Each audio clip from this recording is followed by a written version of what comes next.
हरे कृष्णा, राधे राधे। आज हम सुनेंगे कार्तिक मास की कथा, अध्याय 5। तो आइए मन में श्री हरि का ध्यान करते हुए कथा सुनते हैं। प्रभु मुझे सहारा है तेरा, जग के पालनहार। कार्तिक मास महात्म की कथा करूँ विस्तार।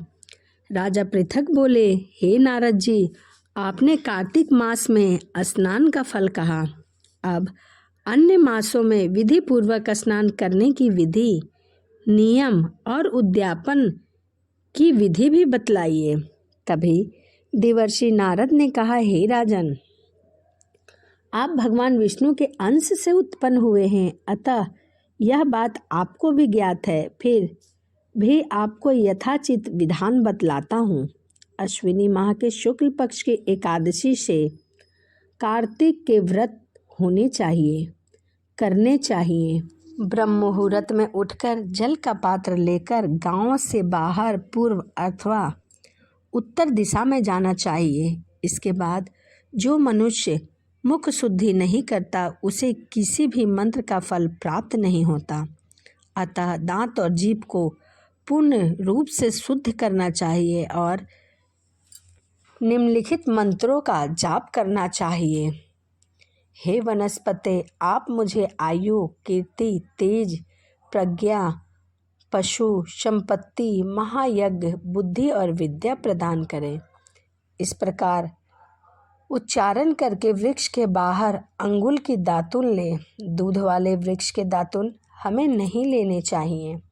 इसी प्रकार कपास, कांटेदार वृक्ष तथा जले हुए वृक्ष से भी हमें नहीं लेना चाहिए, जिससे उत्तम गंध आती हो और जिसकी टहनी कोमल हो। ऐसे ही वृक्ष में दंत धानों ग्रहण करना चाहिए।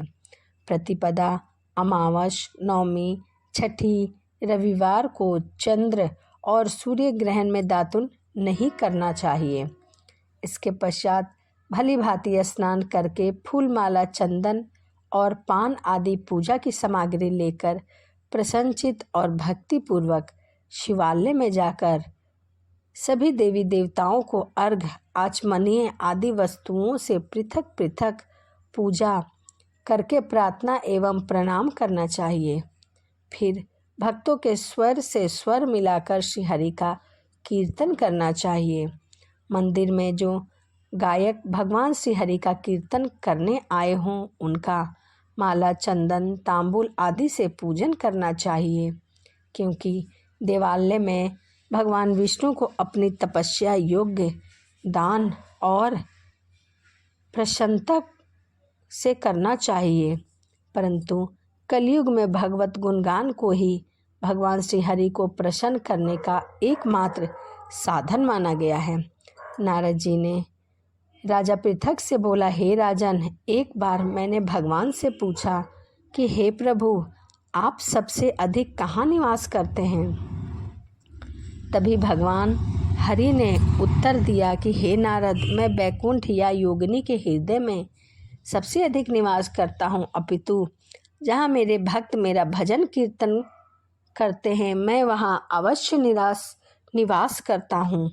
जो मनुष्य चंदन माला आदि से मेरे भक्तों का पूजन करते हैं, उसमें मेरी ऐसी प्रीति होती है जैसे कि मुझे ही पूजा जा रहा हो।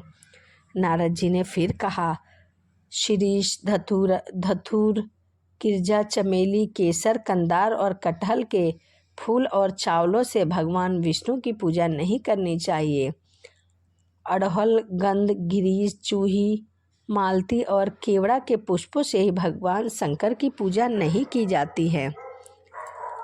जिन देवताओं की पूजा में जो फूल नहीं चढ़ाने चाहिए, उस पूजा में उस फूल को नहीं चढ़ाना चाहिए। पूजा समाप्ति के बाद भगवान से क्षमा प्रार्थना करना चाहिए।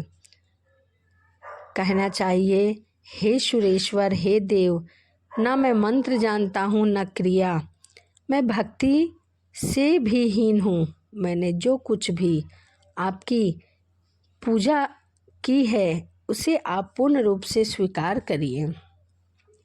ऐसी प्रार्थना करने के पश्चात भगवान को साष्टांग प्रणाम करके भगवत कीर्तन करना चाहिए। श्री की कथा सुननी चाहिए और प्रसाद ग्रहण करना चाहिए। जो मनुष्य उपरोक्त सभी विधि के अनुसार कार्तिक व्रत का अनुष्ठान करते हैं और भगवान का भजन कीर्तन करते हैं, वह जगत के सभी सुखों को भोगते हुए अंत में मुक्ति को प्राप्त हो जाते हैं। तो यह कार्तिक मास की कथा अध्याय 5 था। वीडियो आपको अच्छी लगी हो तो चैनल को सब्सक्राइब और लाइक करना ना भूलें। इसी के साथ वीडियो को समाप्त करते हैं और मिलते हैं अगली वीडियो में। सभी को राधे राधे, हरे कृष्णा।